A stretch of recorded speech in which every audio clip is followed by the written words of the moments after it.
Hello students, civil tech solutions में आप सभी का स्वागत है। बच्चों, हम लोग पहले लेक्चर में पढ़ चुके थे डायोड के बारे में, पीएन जंक्शन डायोड के बारे में।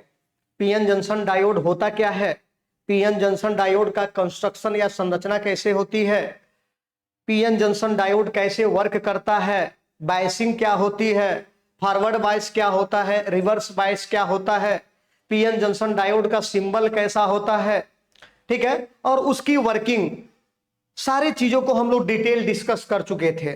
ठीक है, पीएन जंक्शन का निर्माण कैसे होता है, N type P type semiconductor क्या होते हैं, इंट्रिंसिक एक्सट्रिंसिक सेमीकंडक्टर क्या होते हैं, कंडक्टर सेमीकंडक्टर इंसुलेटर क्या होता है, ये सारे बेसिक नॉलेज आपको फर्स्ट लेक्चर में मिल चुका है।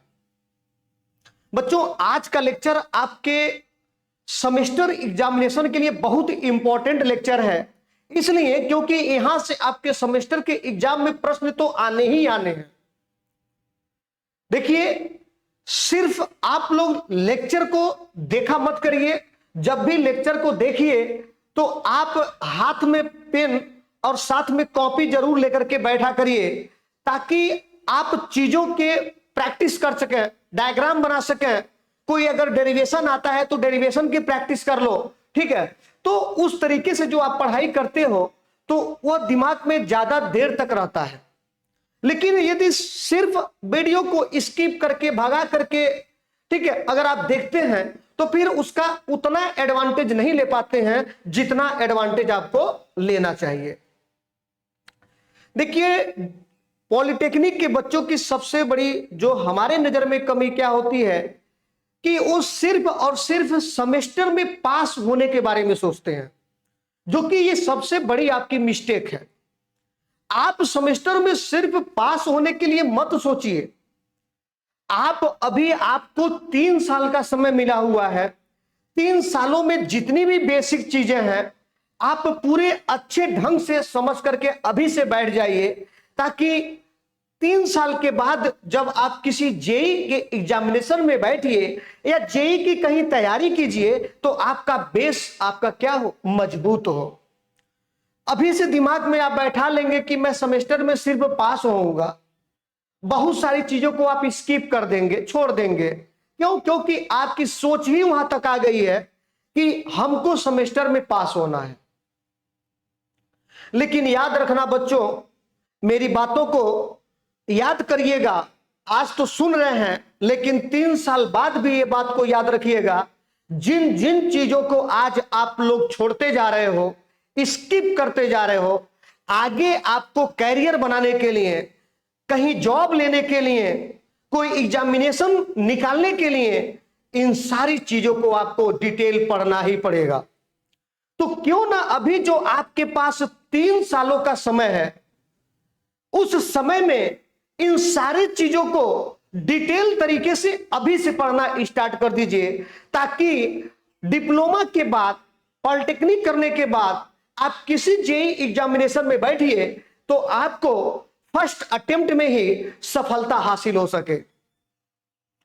चलिए, आज का लेक्चर तो आपके सेमेस्टर पॉइंट ऑफ व्यू के हिसाब से इंपॉर्टेंट तो है, लेकिन ये आपका बेस भी मजबूत करेगा। इसी वजह से मैं आपसे रिक्वेस्ट करूंगा, सभी बच्चों से रिक्वेस्ट करूंगा कि इस लेक्चर को सिर्फ सेमेस्टर में पास होने के लिए मत देखिए, इस लेक्चर को इस उद्देश्य के साथ भी देखिए कि आप इस कंसेप्ट के बारे में बेसिक नॉलेज कुछ सीख करके जा रहे हैं कि नहीं जा रहे हैं, क्योंकि यही नॉलेज आपको बहुत काम आने वाला है, यही नॉलेज आपका भविष्य बनाने वाला है। तो अभी आपके पास ज्यादा समय है तो आराम से पढ़ लीजिए। अगर अभी आप पढ़ाई नहीं करिएगा तो फिर 3 सालों के बाद 1 साल में ये सभी 3 साल के कंसेप्ट को आपको उतनी मेहनत से पढ़नी पड़ेगी, तो उस समय आप कंपटीशन में बहुत पीछे हो जाइएगा।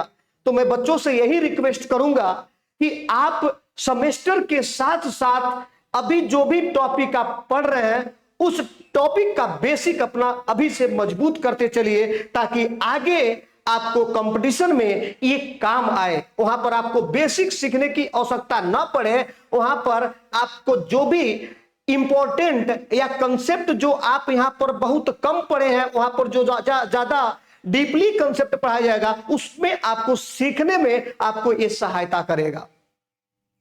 चलिए, तो इसी के साथ हम लोग अपने टॉपिक को स्टार्ट करते हैं। आज का जो हमारा लेक्चर है वह रेक्टिफायर है।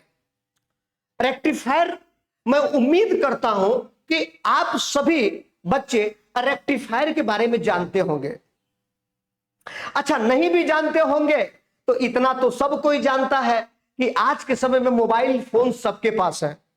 मोबाइल फोन तो सबके पास है, तो मोबाइल फोन्स में बैटरी लगी होती है, और वो जो बैटरी होती है वो क्या होती है? डीसी बैटरी होती है।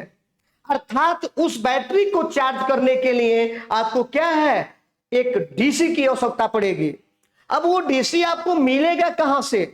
तो आपने देखा होगा मोबाइल फोन्स के साथ आपको चार्जर दिया जाता है। चार्जर का काम क्या है? चार्जर किस लिए यूज करते हैं? चार्जर को आप क्या करते हो? आप कहीं पर किसी प्लग में लगाते हो, वहां तो सप्लाई एसी आती है, लेकिन आपके मोबाइल फोन्स में जो बैटरी लगी हुई है वो डीसी है, तो उसको चार्ज कैसे कर रहा होगा? अर्थात उस चार्जर में एक डिवाइस लगा है जो क्या है? रेक्टिफायर है।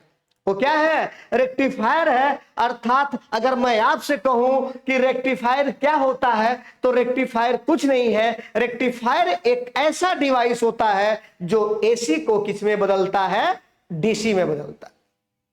बच्चों, जब और डीप में इसको पढ़िएगा तो आपको जानकारी मिलेगी कि रेक्टिफायर कभी भी एसी को परफेक्ट डीसी में नहीं बदल सकता है। ये रियल में एसी को पल्सेटिंग डीसी में बदलता है। यहां पर जैसे डायग्राम में आपको नजर आ रहा होगा, ये साइनोसाइडल वेव जो है वो हमारा क्या है? एसी है। लेकिन जब इसको रेक्टिफायर से हमने पास किया तो ये जो मिला उसको हम डीसी बोल रहे हैं, लेकिन ये डीसी नहीं है। ये क्या है? ये पल्सेटिंग डीसी है। अब आपके दिमाग में आ रहा होगा कि पल्सेटिंग डीसी किसको बोलते हैं? पल्सेटिंग डीसी वह डीसी होती है जिसमें एसी की कुछ न कुछ मात्रा अभी भी क्या है? मौजूद है। मतलब डीसी के साथ एसी भी इन्वॉल्व हो जाए, ऐसे डीसी को हम क्या बोलते हैं बच्चा? पल्सेटिंग डीसी बोलते हैं। ठीक है, तो रेक्टिफायर अगर आपसे कोई पूछे कि क्या होता है, तो रेक्टिफायर कुछ नहीं है। रेक्टिफायर को हम सिंपली डिफाइन कर सकते हैं कि रेक्टिफायर वह इलेक्ट्रॉनिक उपकरण है। क्या है? Electronic device. ठीक है, रेक्टिफायर वह इलेक्ट्रॉनिक उपकरण है या डिवाइस है जो एसी मतलब आप समझ रहे होंगे अल्टरनेटिंग करंट। एसी मतलब क्या हुआ? Alternating current. जो एसी को अल्टरनेटिंग करंट को किस में बदलता है? डीसी में बदलता है। डीसी को बोलते हैं डायरेक्ट करंट। क्या बोलते हैं बच्चा? Direct current. तो रेक्टिफायर क्या है? अगर आपके एग्जाम में आ गया लिखने के लिए तो आप सिंपल एक लाइन का डिफिनेशन जरूर लिखिएगा, आपको नंबर अवश्य मिलेगा। अब डिपेंड करता है कि आपके एग्जामिनेशन में जो प्रश्न बन रहा है कितने मार्क्स के बन रहे हैं। अब हमको उसी के हिसाब से नोट्स में लिखना भी पड़ेगा। अब ये जरूरी नहीं है कि 2 नंबर का प्रश्न है और 4 पेज में लिख रहे हैं, ये तो आपकी मूर्खता है। जितना वैल्यू होगा मार्क्स की उसके हिसाब से हम कंटेंट अपने कॉपी में क्या है? लिखेंगे। अब 2 नंबर का अगर क्वेश्चन है तो 2 लाइन में उसको डिस्क्राइब कर दो। हाँ, अब 2 लाइन जो लिखो सॉलिड लिखो, सही तथ्य को लिखो, तो देखिए आपको पूरा का पूरा मार्क्स मिल जाएगा। बहुत सारे बच्चों को डर लगता है कि ये जो FW हमारा जो सब्जेक्ट है इसमें हमारी बैक आ जाएगी, ठीक है, हम इसमें फेल हो जाएंगे। लेकिन ऐसा कभी मत सोचिएगा। आप मेरे साथ बने रहिए, पूरे टॉपिक को पढ़िए, पूरे कंटेंट को पढ़िए। इस सब्जेक्ट में मैं आपको विश्वास दिलाता हूं किसी भी स्टूडेंट का बैक नहीं लग सकता है अगर ईमानदारी पूर्वक मेरे क्लास को अटेंड किया हो और लेक्चर को सुना हो और प्रॉपर तरीके से नोट्स को बनाया हो। मैं ये विश्वास आपको दिलाता हूं कि आपका बैक तो कभी नहीं आ सकता इस सब्जेक्ट में। चलिए, तो रेक्टिफायर वह इलेक्ट्रॉनिक उपकरण है जो एसी अल्टरनेटिंग करंट को क्या करता है? डीसी डायरेक्ट करंट में बदलता है। ठीक है, तो अब दिमाग में यही आ रहा होगा कि डीसी और एसी है क्या? डीसी और एसी है क्या, नाम ही में छुपा हुआ है अल्टरनेटिंग करंट। एक करंट क्या है अल्टरनेटिंग और दूसरी करंट क्या है डायरेक्ट करंट। इसका मतलब अगर देखा जाए कि अगर हमारे पास यहां पर रेक्टिफायर है, अगर हमारे पास क्या है रेक्टिफायर, तो रेक्टिफायर को हम क्या देंगे, हमारे रेक्टिफायर में क्या होगा इनपुट होगा, इनपुट होगा। इनपुट कैसा होगा अल्टरनेटिंग करंट होगा, अल्टरनेटिंग करंट। इसका इनपुट हमारा कैसा होगा बच्चा, इनपुट जो होगा वो हमारा अल्टरनेटिंग करंट होगा,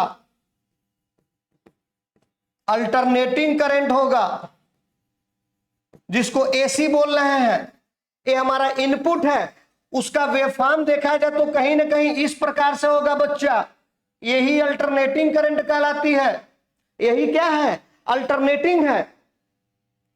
लेकिन देखिएगा अब जब इसको हम आउटपुट के रूप में देखेंगे तो यह हमारा रेक्टिफायर आउटपुट क्या देगा, इनपुट तो हमको मिल गया, ये आउटपुट जो देगा हमारा वो कैसा देगा, डीसी तो बोलते हैं लेकिन रियल में वो डीसी नहीं होती है, वो क्या होता है यह पल्सेटिंग डीसी आउटपुट देता है, पल्सेटिंग डीसी, पल्सेटिंग डीसी। अगर आपसे कोई कहे कि पल्सेटिंग डीसी कैसा होगा तो बच्चा इस प्रकार से वो आउटपुट देगा, इस प्रकार से आउटपुट देगा, ये हमारा पल्सेटिंग डीसी है, ये कैसा है पल्सेटिंग डीसी है। तो मैं उम्मीद कर रहा हूं आपको चीजें समझ में आ रही होंगी कि रेक्टिफायर क्या है। रेक्टिफायर एक ऐसा इलेक्ट्रॉनिक डिवाइस है जो अल्टरनेटिंग करंट को डायरेक्ट करंट में क्या करता है वो बदलता है। इतनी बातें समझ में आ गई होंगी आपको। तो अगर आपका 2 नंबर का प्रश्न आता है तो इतना आपको लिखना है, एक छोटा सा ब्लॉक डायग्राम बना देना है, आपको पूरा का पूरा नंबर मिल जाएगा। ठीक है, अब आगे हम लोग देखते हैं इसी रेक्टिफायर को कि इसके टाइप्स कितने होते हैं, रेक्टिफायर के टाइप्स कितना होता है। टाइप्स ऑफ रेक्टिफायर की अगर बात करें तो यह रेक्टिफायर जो हमारा होता है वह 2 प्रकार का होता है। कौन कौन, ये जानना जरूरी है। टाइप्स ऑफ रेक्टिफायर की अगर हम बात करें तो ये 2 प्रकार का होता है। कौन कौन, एक होता है half wave rectifier, half wave rectifier,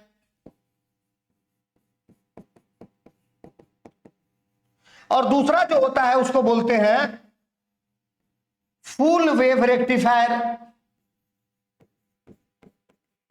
full wave rectifier. Full wave rectifier को फर्दर हम क्लासिफाई 2 पार्ट्स में करते हैं। एक हमारा क्या होता है centre typed,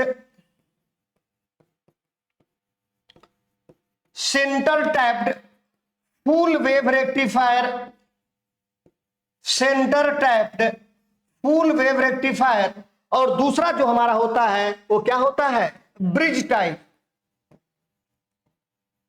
bridge type full wave rectifier, bridge type full wave rectifier, bridge type full wave rectifier. अच्छा, आपको मैं बता दूं कि प्रेजेंट टाइम में एप्लीकेशन में सबसे ज्यादा जिसका उपयोग किया जाता है वो कौन सा है, वो bridge type full wave rectifier है। अब इसके पीछे कारण क्या है उसको भी हम लोग डिटेल समझेंगे, लेकिन पहले हम लोग बेसिक समझेंगे, फिर आप धीरे धीरे एक दूसरे से आप कंपैरिजन करेंगे तो आपको खुद ही समझ में आ जाएगा कि प्रेजेंट टाइम में bridge type full wave rectifier का उपयोग क्यों किया जा रहा है। तो क्लासिफिकेशन आपको समझ में आ गया होगा कितने टाइप के रेक्टिफायर होते हैं। तो 2 प्रकार का रेक्टिफायर होगा, एक हमारा क्या होगा हाफ वेव और दूसरा हमारा क्या होगा फुल वेव। फुल वेव भी फर्दर आपको 2 पार्ट में क्लासिफाई होते हैं। कौन कौन, सेंटर टाइप्ड और दूसरा हमारा क्या होगा ब्रिज टाइप। ठीक है, इतनी बातें आपको मैं समझा चुका हूं और मैं उम्मीद कर रहा हूं कि आपको समझ में आ भी चुका होगा। चलिए अब आगे देखते हैं हाफ वेव रेक्टिफायर क्या होता है, उस चीज को जानने की कोशिश करते हैं। हाफ वेव रेक्टिफायर HWR, अगर शॉर्ट फॉर्म में क्या है HWR, HWR का मतलब क्या समझ रहे हैं half wave rectifier.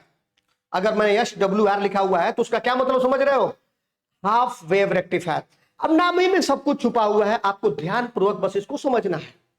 Half wave rectifier में क्या है? हाफ वेव रेक्टिफायर वह इलेक्ट्रॉनिक सर्किट है जो एसी सप्लाई के केवल एक आधे भाग को क्या करता है, ये हाफ साइकिल को ही क्या करता है, डीसी में बदलता है और दूसरे हाफ साइकिल को रोक देता है।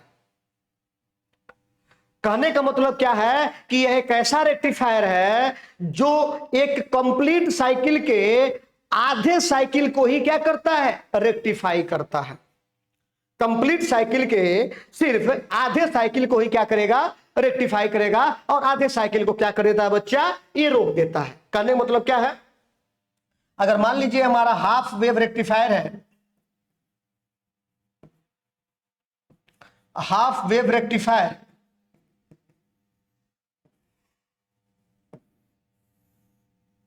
हाफ वेव रेक्टिफायर, तो अगर मैं इनपुट इसमें क्या दे रहा हूं, इनपुट,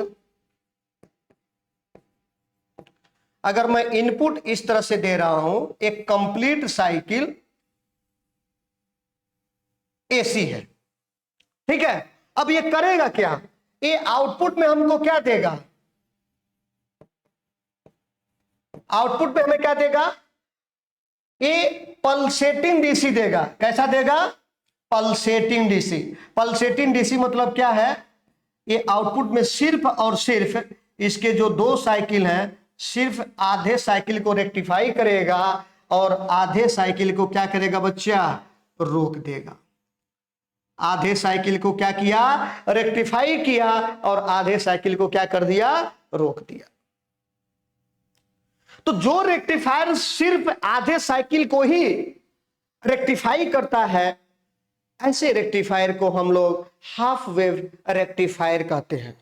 मैं उम्मीद कर रहा हूं आपको हाफ वेव रेक्टिफायर का कंसेप्ट समझ में आ चुका होगा। एक ऐसा रेक्टिफायर जो एक कंप्लीट साइकिल के सिर्फ हाफ साइकिल को रेक्टिफाई करता है, ऐसे रेक्टिफायर को हम लोग हाफ वेव रेक्टिफायर बोलते हैं।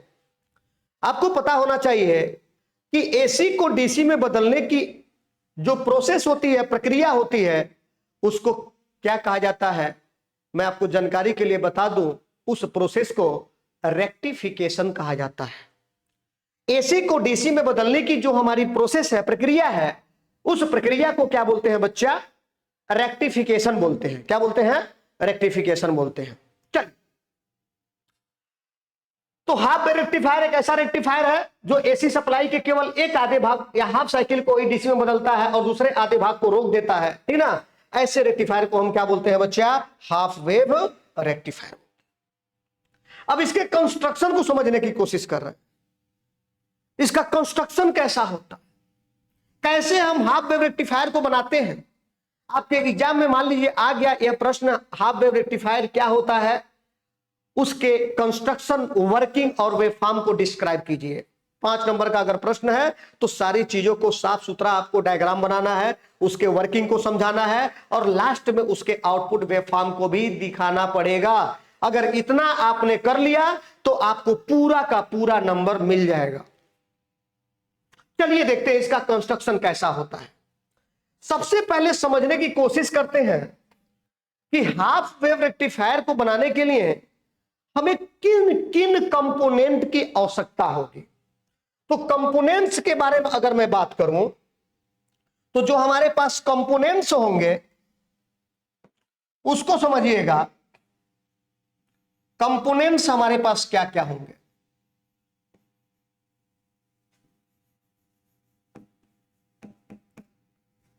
कंपोनेंट्स हमारे पास क्या क्या होंगे बच्चा।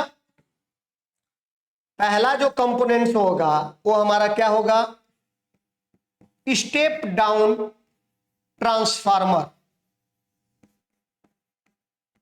Step down transformer.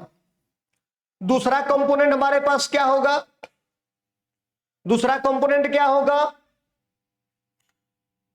एक डायोड, सिंगल डायोड। एक डायोड की आवश्यकता पड़ेगी,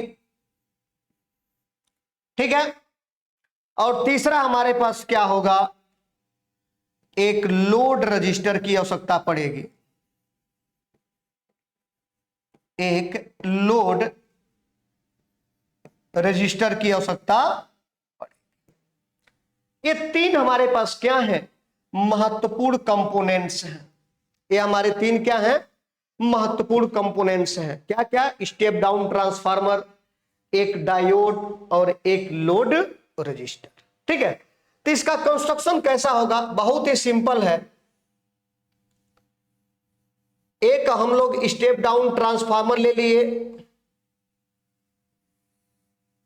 स्टेप डाउन ट्रांसफार्मर का उपयोग क्यों किए, क्योंकि हमको पता है कि जो वोल्टेज है वो काफी हाई है और डायोड जो होता है वो हाई वोल्टेज को सहन नहीं कर पाता है, तो डायोड की सुरक्षा के लिए कम वोल्टेज की आवश्यकता पड़ेगी। इस वजह से वोल्टेज को कम करने के लिए हम स्टेप डाउन ट्रांसफार्मर का उपयोग करते हैं। स्टेप डाउन ट्रांसफार्मर वह ट्रांसफार्मर होता है जो हाई वोल्टेज को लो वोल्टेज में कन्वर्ट करता है। हाई वोल्टेज को किसमें कन्वर्ट करता है, लो वोल्टेज में कन्वर्ट करता है। ये हमारा लोड है, लोड रजिस्टर जिसको बोल रहे थे। यहीं से हम आउटपुट की प्राप्ति करते हैं, यहीं से हमको आउटपुट मिलता है। ठीक है, अब यहां पर देखिएगा, यहां पर जो हमारा सप्लाई है वो कैसा होगा, एसी सप्लाई होगा। कैसी सप्लाई होगी बच्चा, एसी सप्लाई होगा। अर्थात किस प्रकार का उसका वेवफॉर्म होगा, एसी का वेवफॉर्म आप जानते होंगे इस प्रकार से। हम इसको एसी सप्लाई देंगे। ठीक है, अब ये कंप्लीट साइकिल में हम क्या देख रहे हैं कि आधा तो हमारा क्या है, पॉजिटिव हाफ साइकिल है और दूसरा हमारा क्या है, निगेटिव हाफ साइकिल। ठीक है, अब यही वोल्टेज सप्लाई वोल्टेज हमको यहां मिलेगा, प्लस यहां पर है और माइनस है। यहां माइनस भी हो सकता है और यहां प्लस। ये इसके वर्किंग को हम लोग अभी समझेंगे। तो ये इसका कंस्ट्रक्शन है, किसका, हाफ वेव रेक्टिफायर। इतनी चीजें समझ में आ गई आपको। चलिए आगे चलते हैं। अब देखिए इसके वर्किंग को समझते हैं कि पॉजिटिव हाफ साइकिल में क्या हो रहा है। ठीक है, तो पॉजिटिव हाफ साइकिल में क्या हो रहा है, पॉजिटिव हाफ साइकिल का मतलब क्या है, यहां देखिए जरा कि ये जो वाला हिस्सा है, ये वाला सिर्फ हम इनपुट वोल्टेज इसको देंगे रेक्टिफायर। तो पॉजिटिव हाफ साइकिल में देख रहे हैं क्या आउटपुट मिल रहा है, और एक बार देख लेंगे कि निगेटिव हाफ साइकिल देंगे तो क्या आउटपुट मिल रहा है, तभी जाकर के हम आउटपुट वेवफॉर्म ड्रा कर पाएंगे। चलिए आगे देखते हैं। तो पॉजिटिव हाफ साइकिल की अगर मैं चर्चा करूं तो आप देख रहे होंगे कि पॉजिटिव हाफ साइकिल में जो डायोड है वो किस अवस्था में होगा उसको देखने की कोशिश कर रहे हैं। तो पॉजिटिव हाफ साइकिल में इधर देखिएगा, अगर मैं डायग्राम को बनाऊं,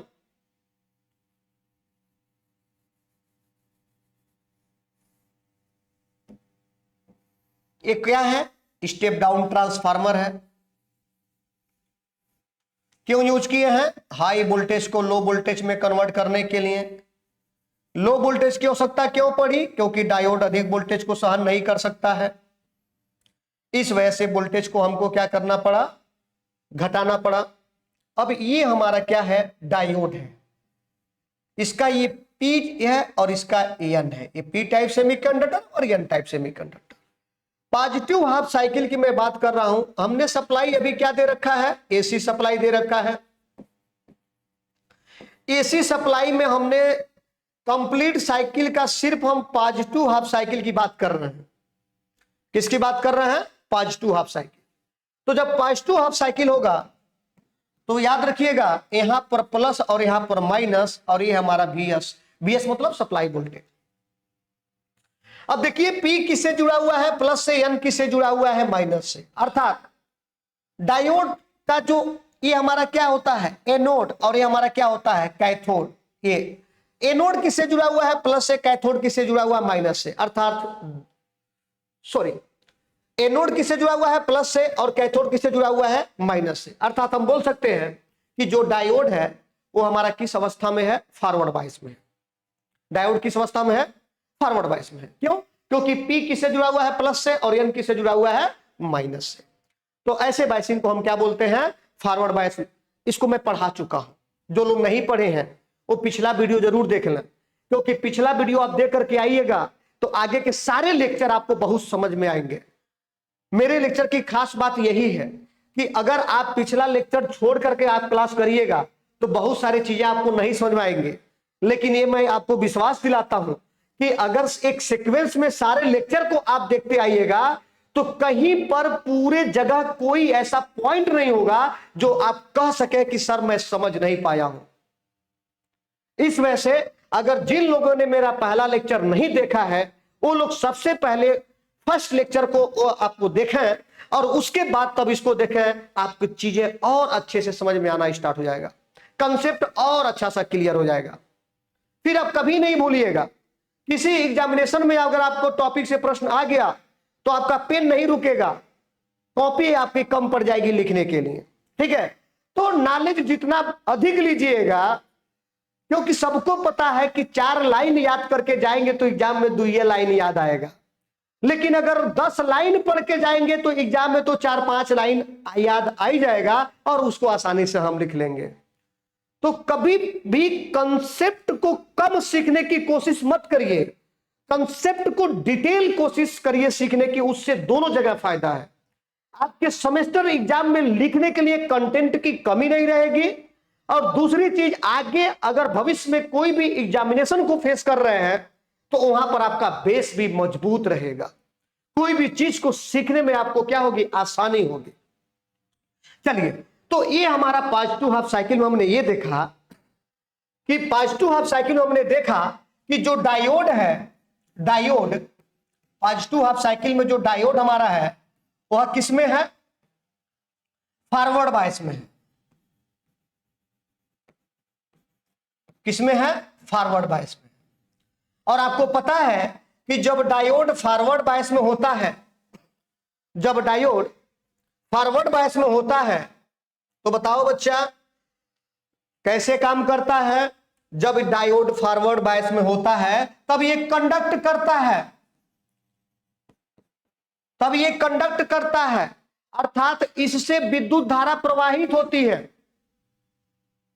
मतलब इस स्थिति में डायोड क्या होगा? कंडक्ट करेगा, विद्युत धारा क्या होगी? प्रवाहित होगी, फ्लो करेगी। ठीक है, और ये कैसा काम करेगा? यही डायोड तुम्हारा क्या है? यह शॉर्ट सर्किट की तरह काम करेगा, शॉर्ट सर्किट की तरह काम करेगा, और यही डायोड को हम बोल सकते हैं क्लोज स्विच की तरह काम करेगा। कैसा काम करेगा बच्चा? क्लोज स्विच की तरह, क्लोज स्विच की तरह काम करेगा। ठीक है, अब देखिए जब इतना हमने निष्कर्ष निकाल लिया तो अब तो डायोड कैसा काम करेगा? Close switch. तो दूसरा अगर डायग्राम बनाए तो जरा ध्यान से देखिएगा, बहुत आसान कंसेप्ट है और ऐसे ही आपको अपने सेमेस्टर के एग्जाम में भी लिखना है। फिर देखिएगा आपके मार्क्स क्यों नहीं आएंगे, कभी आपका बैक नहीं लगेगा, कभी आपके दिमाग में ये शब्द तो नहीं आएंगे कि हम फेल हो जाएंगे, यह शब्द आपके दिमाग से भूल जाएगा। चलिए देखिए जरा, अब ये डायोड क्या करेगा? क्लोज स्विच की तरह काम कर रहा है। यहां पर हमारा क्या था? लोड रजिस्टर था। यहां पर हमने क्या किया? प्लस और माइनस VS सप्लाई दिया हुआ था। ये हमारा डायोड है। डायोड कैसा काम कर रहा है? Short circuit.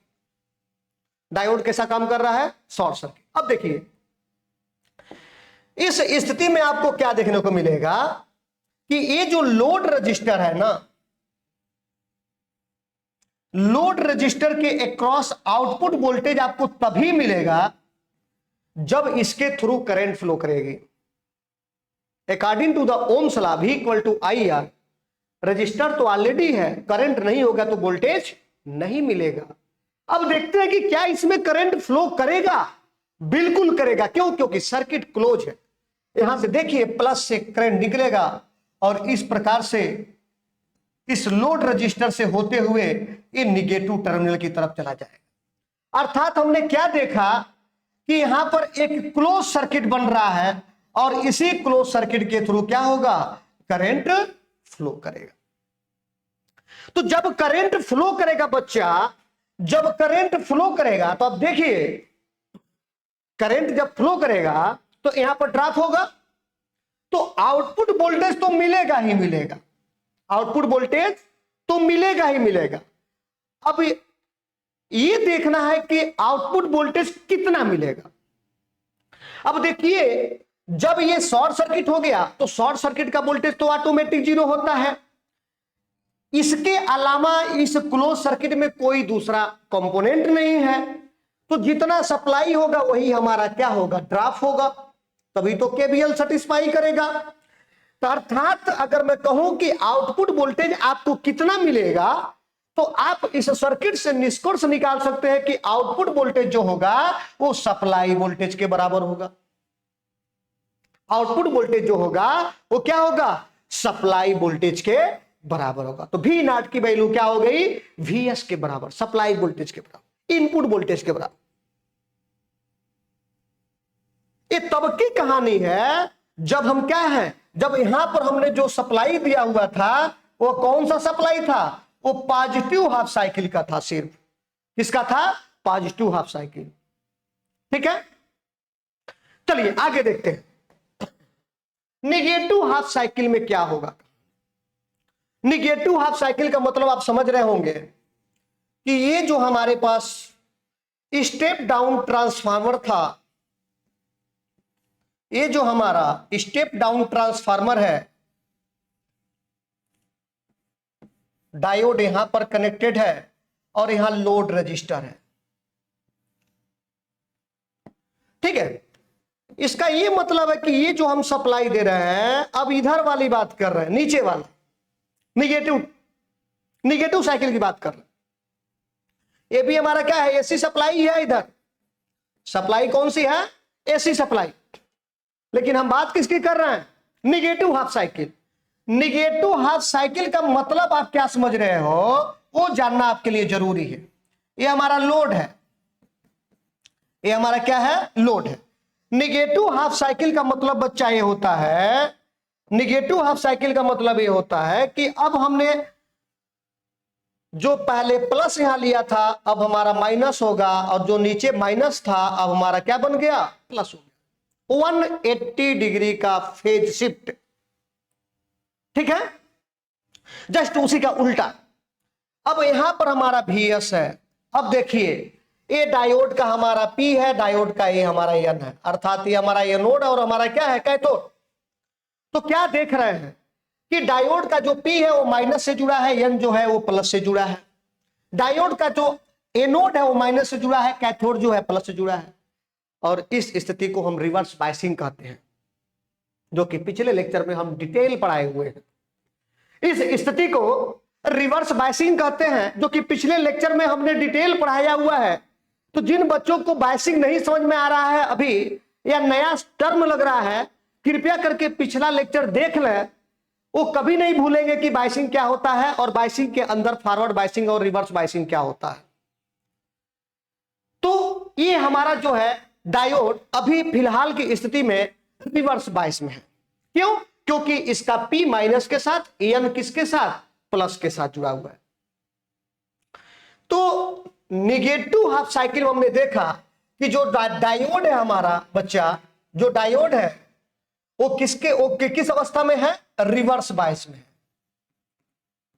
कैसा है, रिवर्स बायस।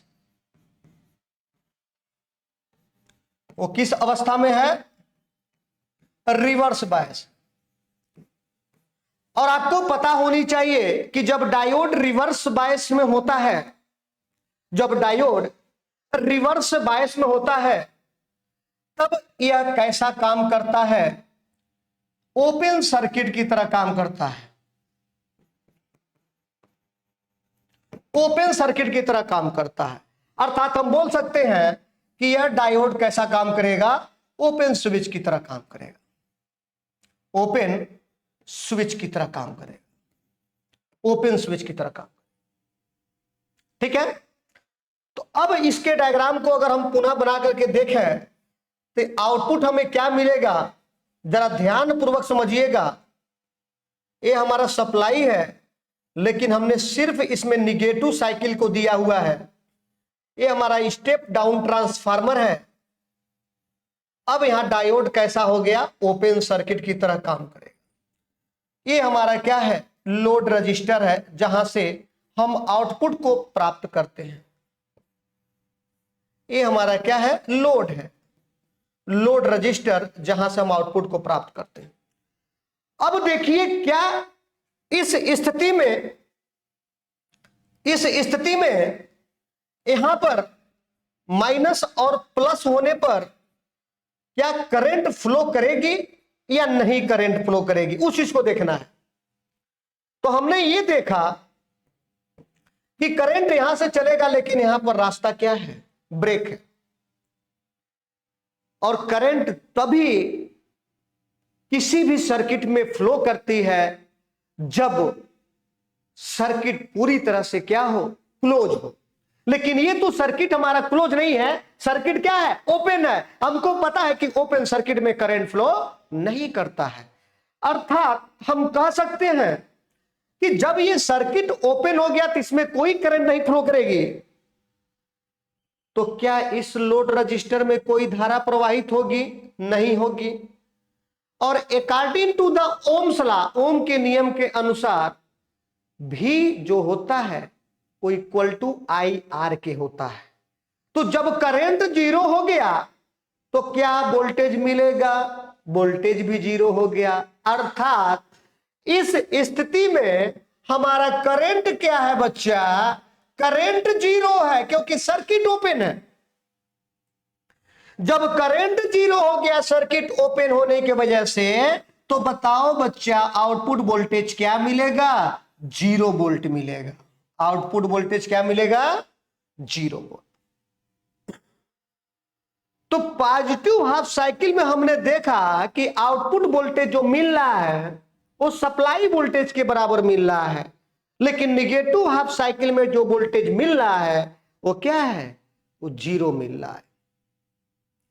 तो पॉजिटिव हाफ साइकिल में हाफ वेव रेक्टिफायर कैसे काम कर रहा है, निगेटिव हाफ साइकिल में हाफ वेव रेक्टिफायर कैसे काम कर रहा है, मैं उम्मीद कर रहा हूं कि आपको ये दोनों केस आपको समझ में आ चुका होगा। अगर ये दोनों केस आपको समझ में आ चुका होगा तो लास्ट में हम क्या करते हैं, इसका वेव फॉर्म बनाने की कोशिश करते हैं।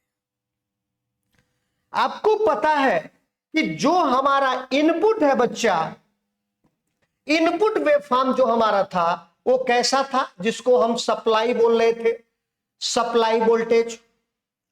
उसका नेचर कैसा था, जल्दी बताइए, बोलिए।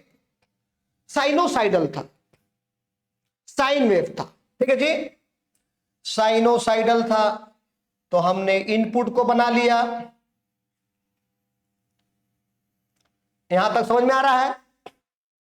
अब हमको आउटपुट क्या मिलेगा उस चीज को देखना है।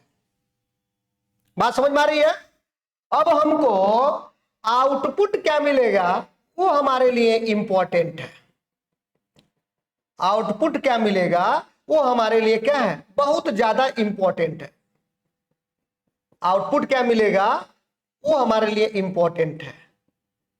हमने पॉजिटिव हाफ साइकिल में क्या देखा था, पॉजिटिव हाफ साइकिल में हमने ये देखा था कि जो आउटपुट वोल्टेज है वो सप्लाई वोल्टेज के बराबर है, लेकिन निगेटिव हाफ साइकिल में हमने क्या देखा था, जो आउटपुट वोल्टेज है वो क्या है, 0 के बराबर है। ठीक है, तो ये तो हमारा पॉजिटिव साइकिल है, ये निगेटिव साइकिल, ये भी हमारा पॉजिटिव साइकिल है, negative, positive cycle, negative cycle. अब हम बनाने की कोशिश कर रहे हैं आउटपुट वेवफॉर्म। अब हाफ वेव रेक्टिफायर का आउटपुट वेवफॉर्म कैसे बनेगा, अब उस चीज को हम लोग समझने की कोशिश कर रहे हैं। बहुत आसान है। आपके एग्जाम में अगर हाफ वेव रेक्टिफायर के बारे में डिटेल लिखने के लिए बोल रहा है तो पहले उसका डिफिनीशन लिखना है, फिर उसका डायग्राम बनाना है, कंस्ट्रक्शन बनाना है, उसके वर्किंग को समझाना है। जैसे मैंने आपको पढ़ा रहा हूं वैसे ही आपको नोट्स में भी लिखना है, और लास्ट में आपको वेव फॉर्म भी डिजाइन करना है। आपको पूरा का पूरा मार्क्स मिल जाएगा। चलिए, तो हाफ वेव रेक्टिफायर हमने देखा था पॉजिटिव हाफ साइकिल जा रहा था तो सप्लाई वोल्टेज के बराबर हमको क्या है आउटपुट मिल रहा था। निगेटिव हाफ साइकिल में हमको आउटपुट वोल्टेज क्या मिला, 0 मिला। फिर पॉजिटिव हाफ साइकिल में हमको सप्लाई वोल्टेज के बराबर मिला। निगेटिव हाफ साइकिल में हमको 0 मिला, पॉजिटिव हाफ साइकिल में सप्लाई वोल्टेज के बराबर मिला, और निगेटिव हाफ साइकिल में फिर हमको क्या मिला, 0 मिला। तो क्या देख रहे हैं कि ये जो हमारा आउटपुट वोल्टेज है वो सप्लाई वोल्टेज के रेस्पेक्ट में क्या कर रहा है, ये 0 से पाई, 2 पाई, 3 पाई, 4 पाई, 5 पाई, 6 पाई। ठीक है, तो ये सिर्फ क्या काम कर रहा है, आधे साइकिल को, वो भी कौन सा, पॉजिटिव साइकिल को ही क्या कर रहा है, रेक्टिफाई कर रहा है। निगेटिव साइकिल को ये क्या कर दे रहा है, रोक दे रहा है। चूंकि ये सिर्फ कंप्लीट साइकिल के, एक कंप्लीट साइकिल के सिर्फ हाफ साइकिल को ही क्या कर रहा है, रेक्टिफाई कर रहा है, इस वजह से ऐसे रेक्टिफायर को हम क्या बोलते हैं बच्चा, हाफ वेव रेक्टिफायर बोलते हैं। मैं उम्मीद कर रहा हूं, आशा कर रहा हूं कि आपको अब पूरी तरह से हाफ वेव रेक्टिफायर के बारे में चीजें समझ में आ चुकी होंगी। अब अगर आपके एग्जाम में आए तो फिर ये सारी चीजों को आपको डिटेल तरीके से, जैसे मैंने आपको बताया है, आपको वेवफॉर्म, कंस्ट्रक्शन, डायग्राम, डिफिनीशन, ये सब आपको अपने नोट्स में लिखना है। ठीक है, चलिए अभी अगर मैं आपसे कहूं कि ये जो आउटपुट का वेवफॉर्म मिला है इसकी टाइम पीरियड कितना होगा, आवर्तकाल, तो दिमाग में प्रश्न आता है कि सर आवर्तकाल क्या होता है। तो आवर्तकाल या टाइम पीरियड वह पीरियड होता है जितने समय के दौरान एक कंप्लीट साइकिल क्या होता है, पूरा हो जाता है। एक साइकिल क्या हो जाती है, कंप्लीट हो जाती है जितने समय में, वही हमारा आवर्तकाल होता है, टाइम पीरियड होता है। तो देख रहे हैं ये साइकिल जाकर के यहां कंप्लीट हुआ, तो अगर हम कहें कि इसका टाइम पीरियड बता दो, तो इसका टाइम पीरियड जो होगा बच्चा वो कितना हो जाएगा, 2 पाई हो जाएगा। देखो इसका टाइम पीरियड क्या होगा, 2 पाई हो जाएगा। इसका टाइम पीरियड क्या होगा, 2 पाई। कोई दिक्कत है, मैं उम्मीद कर रहा हूं आपको चीजें समझ में आ रही होंगी। तो अगर आपसे कोई पूछे कि हाफ वेव रेक्टिफायर के आउटपुट वेवफॉर्म का टाइम पीरियड कितना होगा, तो टाइम पीरियड कितना होगा बच्चा, 2 पाई। लेकिन आउटपुट वोल्टेज कितने में मिलता है, सिर्फ 0 से पाई के बीच में मिल रहा है, और पाई से 2 पाई के बीच में आउटपुट क्या है, 0 है। 0 से पाई के बीच में तो हमको आउटपुट मिल रहा है, लेकिन पाई से 2 पाई के बीच में आउटपुट क्या है बच्चा, 0 है। चलिए अब आगे इसके डिस्कस करते हैं कि average output voltage of half wave rectifier कैसे निकालते हैं। मैं चाहूं तो तुरंत यहीं पर लिख दूं, इतना ही आंसर आने वाला है, वो तो किताब में भी लिखा होगा, लेकिन फिर तुम्हारे दिमाग में ये प्रश्न आएगा कि आखिर ये आया कैसे होगा। और मान लीजिए आपके एग्जाम में भी आ गया कि इसके जो हाफ वेव रेक्टिफायर का आउटपुट वोल्टेज का एवरेज वैल्यू को ही डिराइव करो, अब कैसे करिएगा। इस वजह से थोड़ा सा छोटा सा डेरिवेशन है, इसको भी आपको समझना जरूरी है। अगर आपको समझ में आ गया तो और अच्छी बात है, अन्यथा लास्ट में रिजल्ट जो आएगा वो मत भूलिएगा, क्योंकि न्यूमेरिकल बनेगा तो वहीं से बनेगा। और अगर 1 नंबर का क्वेश्चन अगर आपको डायरेक्ट लिखने के लिए पूछ रहा है तो वही आपको फॉर्मूला बस लिख देना है। लेकिन अगर डेरिवेशन पूछ रहा है तो डिटेल तरीके से पहले उसके वेवफॉर्म को बनाना है, वेवफॉर्म को बनाने के बाद टाइम पीरियड को दिखाना है, टाइम पीरियड को दिखाने के बाद फिर आपको जैसे मैं डेरिवेशन करने जा रहा हूं वैसे ही आपको भी डेरिवेशन करना है। चलिए देखते हैं एवरेज आउटपुट वोल्टेज का जो एवरेज वैल्यू होगा उसका फॉर्मूला क्या है वो जानना हमारे लिए इंपॉर्टेंट है। फॉर्मूला जो होता है हमारा 1/t 0 to t v of t d omega T, omega T के रेस्पेक्ट में इसको इंटीग्रेट करेंगे। अब देखिएगा जरा ध्यान से, टाइम पीरियड मैंने आपको बता चुका हूं कि 2 पाई है, वेवफॉर्म में दर्शाया था, तो 0 से 2 पाई तक इसको इंटीग्रेट करेंगे। और ये साइनोसाइडल वेवफॉर्म है तो Vm sign omega T, Vm sign omega t d omega t. कोई दिक्कत है? अब यहां पर जरा ध्यान दीजिए, इसको अगर हम ब्रेक करके लिखें 1/2 पाई 0 to pi Vm sign omega t plus plus 1/2 पाई, पाई से 2 pi Vm sign omega t. कोई दिक्कत है? अच्छा, आपको पता है कि ये जो वैल्यू है पाई से 2 पाई, आउटपुट हमको क्या मिल रहा है? 0 मिल रहा है। आप देख सकते हैं, आप चाहे तो दे सकते हैं, पाई से 2 पाई आउटपुट क्या मिला? 0। आउटपुट कहां से मिल रहा है? 0 से पाई। तो ऐसा गलती मत करिएगा, टाइम पीरियड 2 पाई लेके चलना है, लेकिन चूंकि हमने जब 2 पाई को ब्रेक करके 0 से पाई और 2 पाई में लिखा है, तो हमने ये देखा कि आउटपुट वेवफॉर्म में पाई से 2 पाई तो आउटपुट मिल ही नहीं रहा, इस वजह से उस टर्म को हमने 0 रखा है। लेकिन ये गलती मत करिएगा कि टाइम पीरियड आप उसको पाई कर दीजिए, वो गलत हो जाएगा। टाइम पीरियड कितना है? वो 2 पाई है। चलिए, इतना बात आपको समझ में आ गया? ये तो 0 हो गया। अब क्या बचा आपके पास? अब क्या बचा आपके पास? सिर्फ यही बचा 1/2 पाई 0 to pi Vm sign omega t d omega t. ठीक है, अब इसको और सिंप्लीफाई करिए। अब इसको और सिंप्लीफाई करने की कोशिश करिए तो क्या मिलेगा?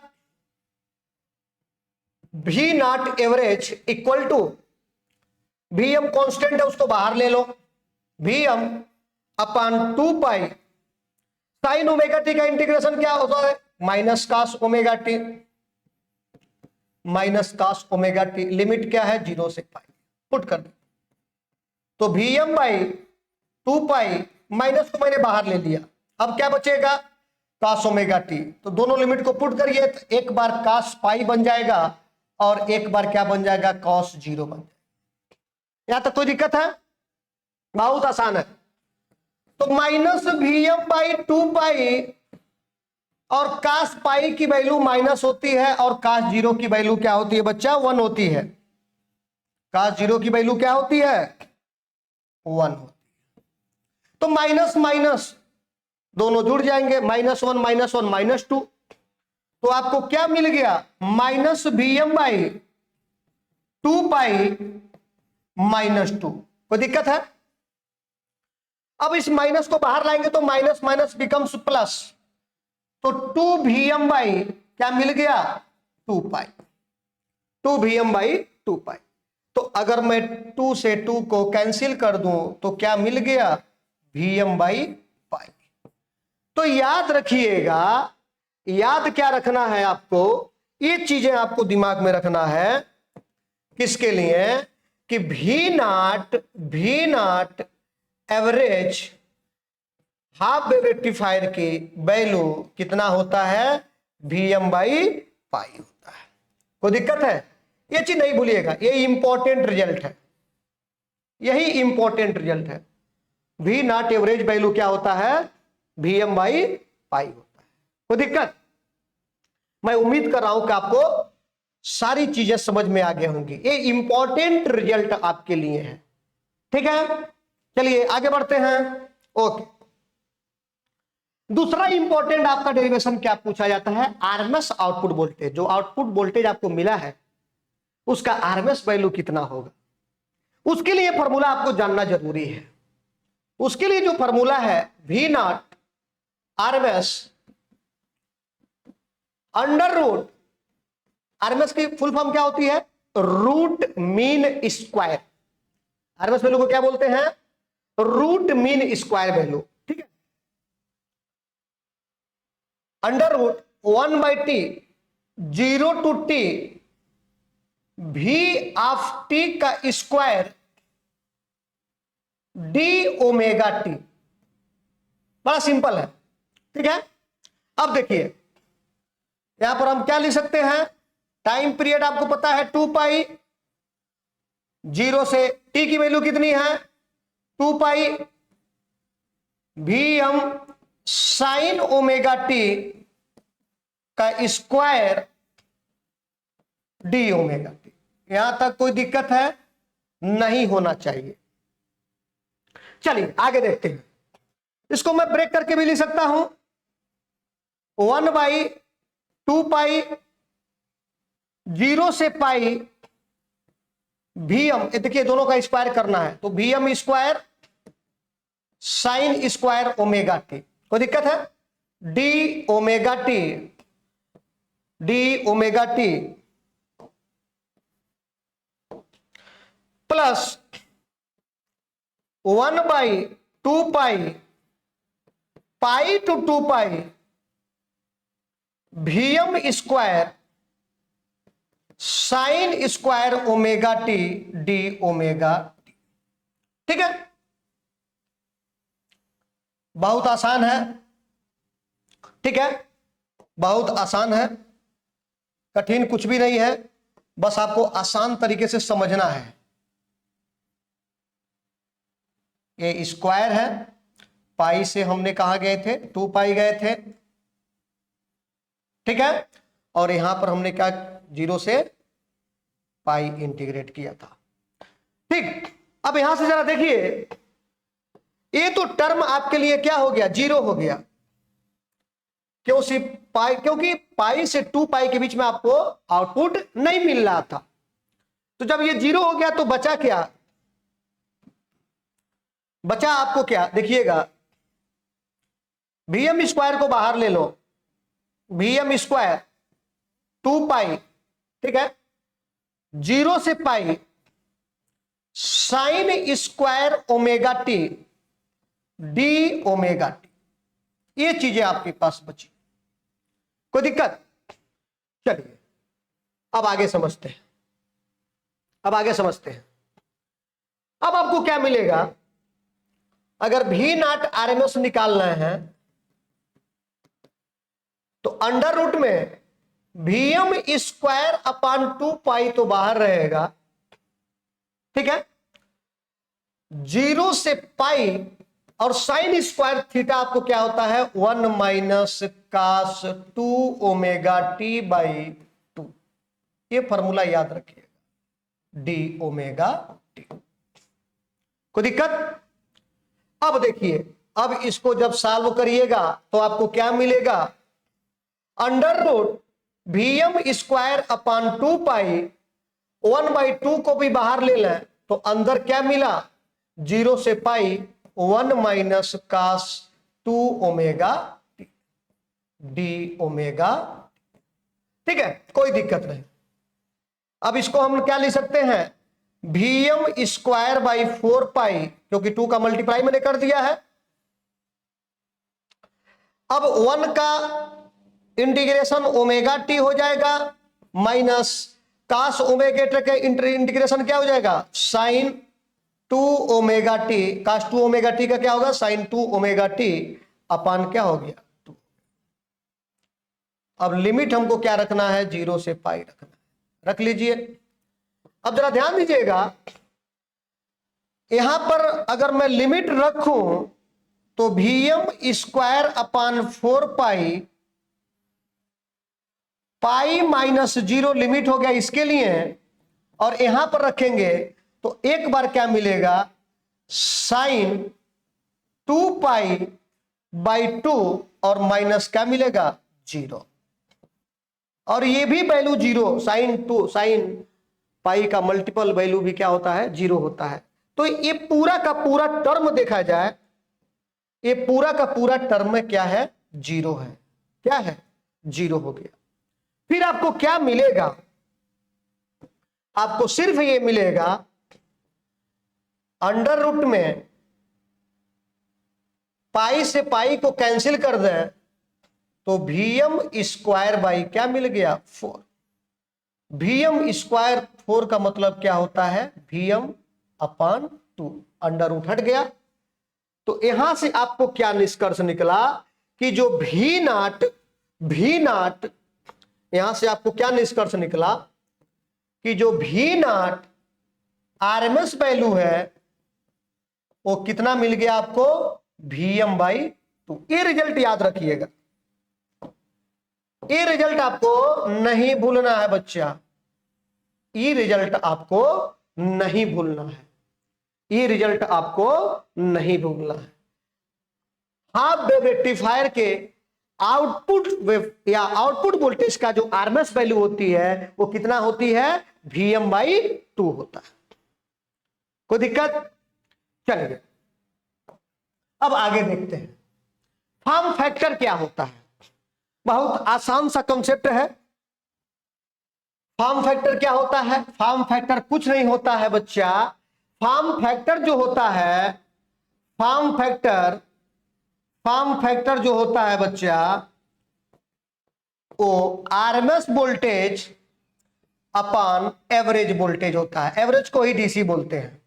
शॉर्ट फॉर्म में फॉर्म फैक्टर को ऐसा भी लिखते हैं। यही हमारा फॉर्म फैक्टर है। यही हमारा क्या है? Form factor. ठीक है, एवरेज वोल्टेज या डीसी वोल्टेज। अब हाफ वेव रेक्टिफायर का हमको फॉर्म फैक्टर निकालना है। किसका निकालना है? Half wave rectifier.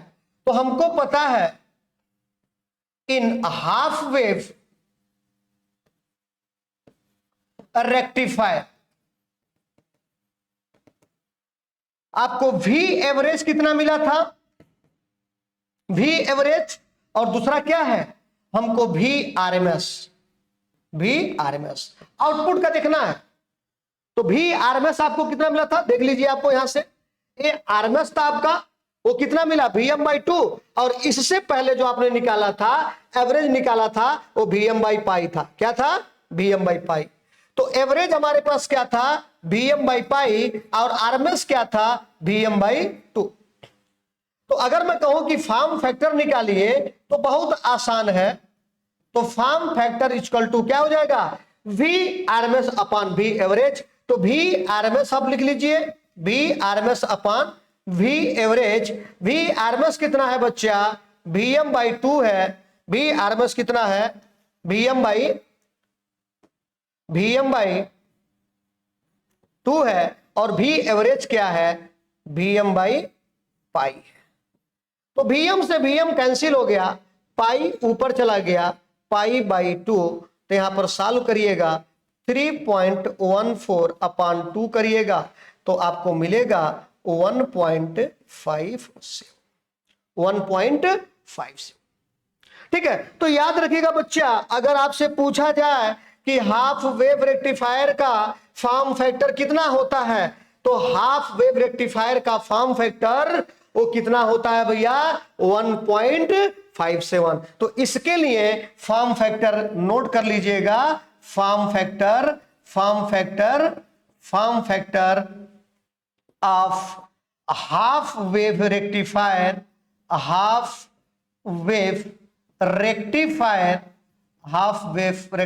Equal to 1.57।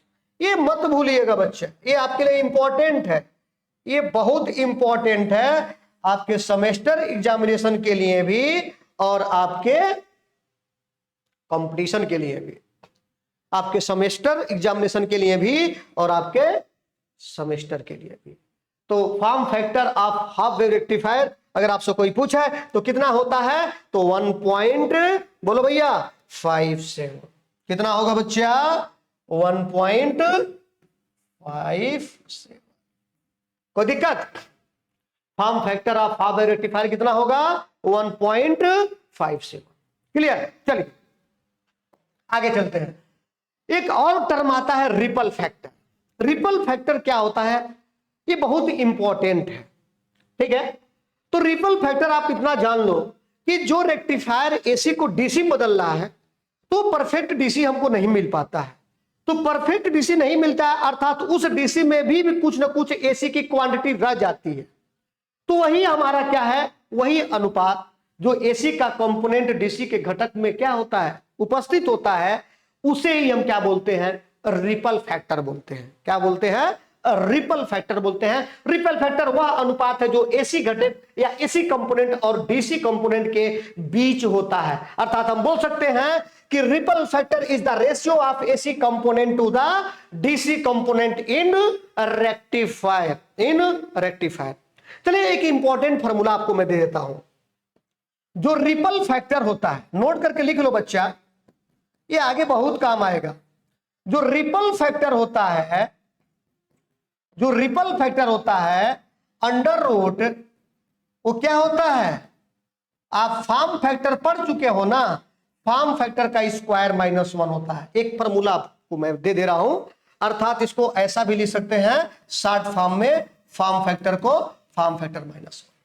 अब फॉर्म फैक्टर आपके पास कितना है, आपको ऑलरेडी पता है कि 1.57 का स्क्वायर -1 करिएगा तो इसको सॉल्व करिएगा तो 1.21 आएगा। कितना आएगा? 1.21।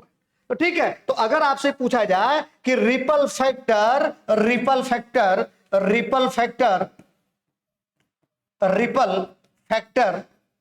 ऑफ अ हाफ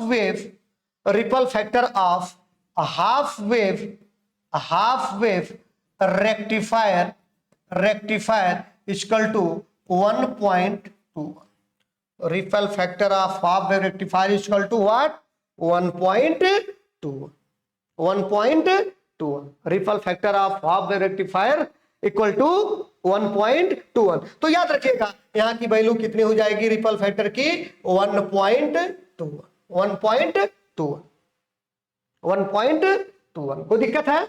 मैं उम्मीद कर रहा हूं कि आपको सारी चीजें समझ में आ रही होंगी। ठीक है, इतना अगर आपने पढ़ लिया है तो फिर आपको सेमेस्टर में डरने की आवश्यकता नहीं है। आपका सेमेस्टर भी शानदार तरीके से जाएगा और आगे के लिए जो आप जेईई की तैयारी करिएगा उसमें भी आपको बहुत सारा फायदा मिलने वाला है। चलिए अब आगे देखते हैं। Efficiency of half wave rectifier की इफिशियंसी कितनी होती है? इफिशियंसी होती क्या है? इफिशियंसी कुछ नहीं होता है। इफिशियंसी को अगर मैं आपसे कहूं इफिशियंसी होता क्या है तो जरा समझ लो। इफिशियंसी जो होता है वो DC output power upon AC input power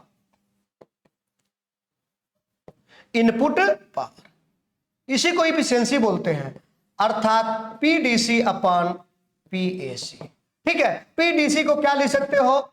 BDC square upon RL. क्यों बच्चा? और इसको क्या लिख सकते हैं? भी एसी जो वैल्यू होती है वो आरएमएस में होती है, भी आरएमएस अपॉन आरएल।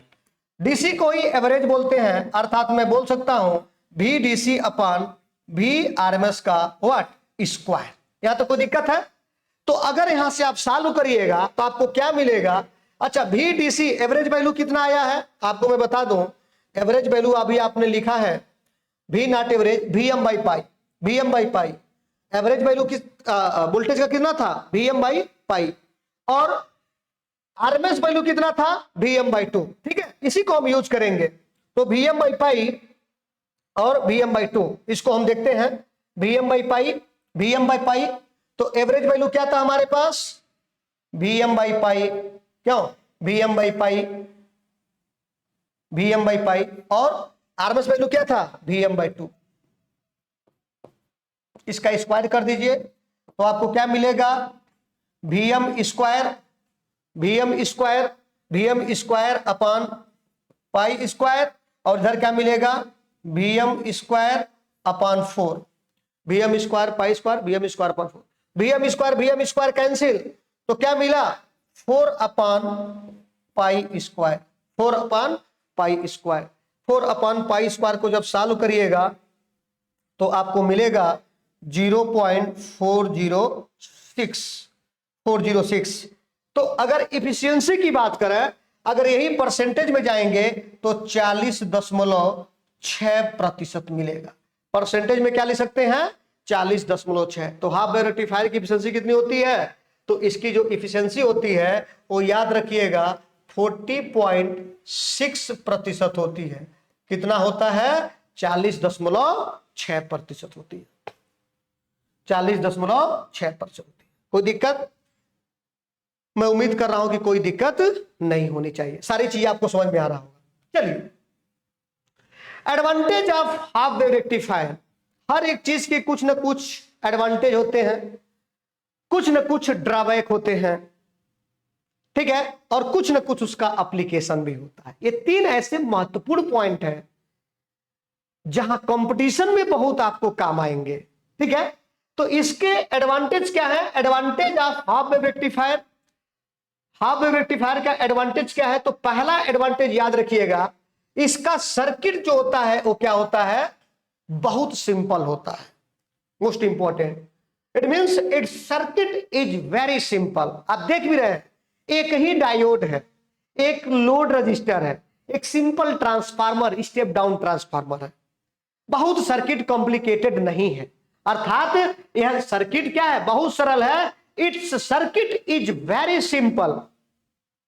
दूसरा महत्वपूर्ण पॉइंट है कि इसमें केवल एक डायोड की आवश्यकता होती है। अभी मैंने बताया, जिक्र किया, डायग्राम में आप देख चुके हो कि it requires only one diode, it requires only one diode. अच्छा, तीसरा क्या है, इसमें कम इलेक्ट्रॉनिक उपकरण लगे होते हैं। बहुत सही बात, बहुत कम इलेक्ट्रॉनिक कंपोनेंट्स की सहायता से इस रेक्टिफायर को हम बनाते हैं। यह भी महत्वपूर्ण पॉइंट है। अगर आपके एग्जाम में आ जाता है कि हाफ वेव रेक्टिफायर का एडवांटेज लिखिए या डिसएडवांटेज लिखिए या एप्लीकेशन लिखिए, तो वहां पर यह बहुत इंपॉर्टेंट आपके लिए रहेगा।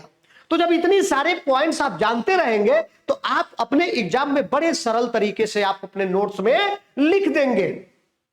चलिए, तीसरा जो इसका एडवांटेज है, इसे बनाना और समझना बहुत आसान होता है। It is easy to design and understand. ठीक है, मतलब इसको आसानी से हम डिजाइन भी कर सकते हैं और इसके वर्किंग को आसानी से हम समझ सकते हैं।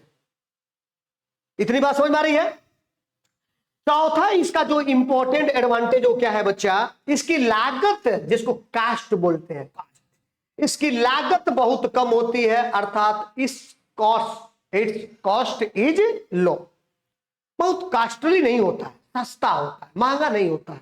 सस्ता क्यों है? क्योंकि उसमें कंपोनेंट्स कम लगे हैं। कंपोनेंट्स कम लगेंगे तो हमारा क्या होगा, डिवाइस भी सस्ता होगा। ठीक है, एक अच्छा इंजीनियर किसको कहते हैं आप जानते हैं? एक अच्छा इंजीनियर उसको कहा जाता है जो किसी भी डिवाइस को बनाए, वो क्या हो, वो सस्ता भी हो और सबसे अच्छा भी हो। अगर कोई डिवाइस वो बना रहा है, सबसे सस्ता है, सबसे अच्छा है, तो आप कहिएगा कि ये सबसे अच्छा इंजीनियर भी है। चलिए, यह छोटे और कम पावर वाले सर्किट में उपयोग होता है। ठीक है, इसका उपयोग हम हाई पावर वाले जगह नहीं यूज कर पाएंगे। It's useful for small and low power circuit. मतलब हाई पावर सर्किट में इसका उपयोग हम कतई नहीं करेंगे। वहां पर हम फुल वेव रेक्टिफायर का उपयोग करेंगे, उसमें भी हम bridge type full wave rectifier का उपयोग करेंगे। क्यों करेंगे? जब हम सब टॉपिक कवर कर लेंगे तो लास्ट में हम तीनों के बीच में आपको कंपैरिजन कराएंगे, तो आप खुद समझ जाइएगा कि एप्लीकेशन में किसको रखना चाहिए, किसकी सहायता से रेक्टिफायर बनाने पर हमारा रेक्टिफायर क्या होगा, अच्छा होगा, सस्ता होगा। आप खुद समझ जाइएगा। ठीक है, तो ये इसके कुछ एडवांटेज थे। It is useful for small and low power circuit. इसका एडवांटेज क्या है कि जहां पर हमारा लो पावर का सर्किट होगा वहां पर इसको हम आसानी से क्या कर सकते हैं, यूज कर सकते हैं। कोई दिक्कत? चलिए आगे देखते हैं। लिमिटेशन, मैंने बोला ना कि कोई भी डिवाइस, कोई भी चीज आप बनाते हैं तो कुछ फायदा है तो कुछ नुकसान भी है। तो अभी तक एडवांटेज पढ़े थे, अभी तक हम लोग क्या पढ़े थे, एडवांटेज पढ़े थे। अब इसके बाद लिमिटेशन पढ़ेंगे। जरा ध्यान दीजिएगा, लिमिटेशन में जो पहला पॉइंट है वो यह है, अच्छा आप खुद डायग्राम में देख के समझे होंगे, ठीक है, कि क्या इसका लिमिटेशन हो सकता है। अगर आपसे खुद से पूछा जाए, अगर इस पूरे लेक्चर को आपने ईमानदारी पूर्वक देखा है तो ये सारे पॉइंट लिखने की आवश्यकता ही नहीं है, आप चाहो तो खुद भी लिख सकते हो। सबसे बड़ा ड्रॉबैक क्या था, लिमिटेशन क्या था, कि इसमें एसी का केवल आधा भाग ही उपयोग होता है। सही बात है, only half of the AC cycle is used. आधे साइकिल को रेक्टिफाई कर रहा था और आधे साइकिल का आउटपुट जीरो मिल रहा था। अर्थात एक कंप्लीट साइकिल में सिर्फ ये हाफ साइकिल को ही क्या करता है, रेक्टिफाई करता है। इसीलिए इसका ये सबसे बड़ा क्या है, लिमिटेशन है, कि इसमें एसी का केवल आधा भाग ही उपयोग होता है। It means it only rectify half of the cycle. ठीक है, इसका आउटपुट डीसी पूरी तरह शुद्ध नहीं होता है। इसका जो आउटपुट डीसी मिल रहा है, आउटपुट जो डीसी मिल रहा है वो क्या है, वो पूरी तरह से शुद्ध नहीं होता है, पूरी तरह से प्योर नहीं होता है। प्योर डीसी आउटपुट हमको नहीं मिलता है। चलिए, थर्ड जो पॉइंट हमारे पास है कि आपने देखा कि इसका जो रिपल फैक्टर, रिपल फैक्टर जो है वो हमारा क्या है, वो रिपल फैक्टर हाई है। रिपल फैक्टर आपने निकाला, इसका रिपल फैक्टर 1.21 है। अब रिपल फैक्टर हाई होने से क्या नुकसान है, आपके दिमाग में प्रश्न आना चाहिए, तो बिल्कुल आना चाहिए। रिपल फैक्टर अधिक होना यह बताता है कि जो आप रेक्टिफाई किए हो, रेक्टिफिकेशन जो हुआ है, एसी से जो डीसी चीजें बदली हैं, उसमें अभी भी एसी की मात्रा अधिक है। और शुद्ध डीसी किसको बोलेंगे, जिसमें बिल्कुल एसी की मात्रा नहीं होनी चाहिए। तो रिपल फैक्टर इसका हाई है, अर्थात इसके जो आउटपुट में डीसी मिल रहा है उसमें एसी की क्वांटिटी भी क्या है, वो हाई है या अधिक है। तो रिपल फैक्टर हमारा कम से कम होना चाहिए, ये जान लो, ठीक है। तो ये इसकी लिमिटेशन है कि इसका रिपल फैक्टर क्या होता है, हाई होता है। इसकी इफिशियंसी बहुत कम होती है। इसकी इफिशियंसी आपने अभी देखा, निकाले हैं 40.6, 50% से भी कम इसकी इफिशियंसी है, दक्षता है। तो ये भी तो इसका लिमिटेशन है कि इसकी इफिशियंसी क्या है, कम है। इसमें आउटपुट वोल्टेज कम मिलता है। आउटपुट वोल्टेज क्या मिल रहा है, वो भी हमारा, क्योंकि हाफ साइकिल ही रेक्टिफाई हो रही है, तो आउटपुट वोल्टेज तो आधे साइकिल का ही मिल रहा है, आधा साइकिल तो हमारा 0 हो जा रहा है। इस वजह से इसकी आउटपुट वोल्टेज जो है वो कम मिलता है। यह केवल लो पावर सर्किट के लिए ही उपयोगी है, ये भी इसका लिमिटेशन है। अगर मान लीजिए हमको कहीं हाई पावर सर्किट में अगर रेक्टिफायर को यूज करना है, तो वहां पर हम हाफ वेव रेक्टिफायर को कतई नहीं यूज कर सकते हैं। वहां पर हमको हाई पावर रेक्टिफायर या हाई पावर सर्किट के लिए हमको अलग रेक्टिफायर की आवश्यकता पड़ेगी, जहां पर हम फुल वेव रेक्टिफायर को, उसमें भी bridge type full wave rectifier का उपयोग करते हैं। तो हम ये हमारा इसका लिमिटेशन है कि केवल लो पावर सर्किट के लिए ही उपयोगी है, हाई पावर सर्किट के लिए उपयोगी नहीं है। तो ये सारे क्या है, हाफ वेव रेक्टिफायर के लिमिटेशन है। चलिए आगे बढ़ते हैं। मैंने बोला ना कि एप्लीकेशन भी तो होगा। 3 चीजें इंपॉर्टेंट है किसी भी डिवाइस के लिए, उसका एडवांटेज क्या है, लिमिटेशन क्या है और एप्लीकेशन क्या है। तो application of half wave rectifier, half wave rectifier का एप्लीकेशन क्या है। पहला एप्लीकेशन आपका ये है कि छोटे पावर सप्लाई सर्किट में उपयोग किया जाता है, सही चीज है, ठीक है। दूसरा क्या है, रेडियो और छोटे इलेक्ट्रॉनिक उपकरणों में इसका उपयोग होता है। सिग्नल डिटेक्शन में भी आपका क्या करते हैं, हाफ वेव रेक्टिफायर का उपयोग करते हैं। बैटरी चार्जिंग के साधारण सर्किट में भी इसका उपयोग करते हैं। इलेक्ट्रॉनिक प्रयोग और लैब में इसका उपयोग किया जाता है। ये सब के सब उसके क्या है, एप्लीकेशन है। किसका, हाफ वेव रेक्टिफायर का। ये हाफ वेव रेक्टिफायर का क्या है, एप्लीकेशन है। चलिए, तो मैं उम्मीद करता हूं कि आज के लेक्चर में आप लोग रेक्टिफायर क्या होता है वो समझ चुके होंगे। रेक्टिफायर का क्लासिफिकेशन या टाइप्स ऑफ रेक्टिफायर भी आपको समझ में आ चुका होगा। हाफ वेव रेक्टिफायर को आज आज के क्लास में हमने डिटेल आपको पढ़ाया हुआ है। मैं उम्मीद करता हूं, आशा करता हूं कि हाफ वेव रेक्टिफायर आपको पूरी तरह से समझ में आ चुका होगा। अब अगर आपके एग्जाम में यहां से कभी प्रश्न आएगा तो सेमेस्टर के एग्जाम में आपको इस टॉपिक के बारे में लिखने में कोई दिक्कत नहीं होगी। इसी आशा और विश्वास के साथ आज के लेक्चर को मैं यहीं पर समाप्त करता हूं। धन्यवाद।